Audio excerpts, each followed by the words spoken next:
नमस्कार, मैं खुशी और आप देख रहे हैं सरदार न्यूज। आइए नजर डालते हैं आज की बड़ी खबर पर। औरंगजेब विवाद में अब राज ठाकरे की एंट्री, कहा उसकी कब्र पर एक बोर्ड लगाकर लिख दो।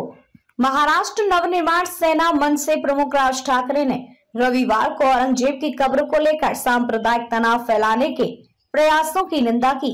उन्होंने कहा कि इतिहास को जाति और धर्म के चश्मे से नहीं देखा जाना चाहिए।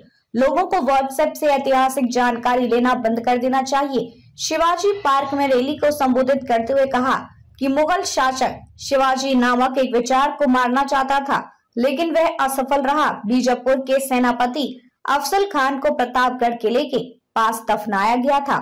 छत्रपति शिवाजी महाराज की अनुमति के बिना ऐसा नहीं किया जा सकता था। इतिहास की किताबें पढ़ने की सलाह। उन्होंने कहा कि क्या हम दुनिया को यह नहीं बताना चाहते कि इन लोगों ने मराठाओं को खत्म करने की कोशिश की, लेकिन इसका उल्टा हुआ। यहाँ उनका सफाया कर दिया गया। व्हाट्सएप पर इतिहास पढ़ना बंद करें, इतिहास की किताबों में गहराई से उतरें। ठाकरे ने हाल ही में रिलीज हुई फिल्म चावा को देखने के बाद अचानक छत्रपति शिवाजी महाराज की बहादुरी को महसूस करने वालों पर कटाक्ष किया। उन्होंने कहा कि कुछ लोग फिल्म देखने के बाद जाग गए हैं। फिल्म के सिनेमाघरों से उतरते ही उनका हिंदुत्व खत्म हो जाएगा।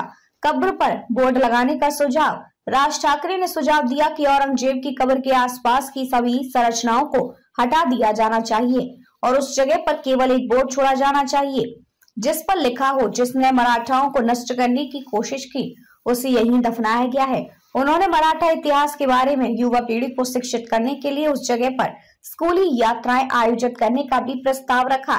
धर्म के नाम पर नदियों के प्रदूषण की आलोचना करते हुए ठाकरे ने कहा, कुंभ मेले के दौरान गंगा में डुबकी लगाने के बाद लाखों लोग बीमार पड़ गए। ये नदी या पवित्र आयोजन का अपमान करने के बारे में नहीं है, बल्कि पानी की गुणवत्ता से जुड़ी गंभीर चिंताओं को संबोधित करने के बारे में है। मराठी के लिए एकजुट होने की अपील। ठाकरे ने लोगों से जाति और समुदाय के आधार पर बढ़ने के बजाय मराठी समुदाय के तहत एकजुट होने का आग्रह किया।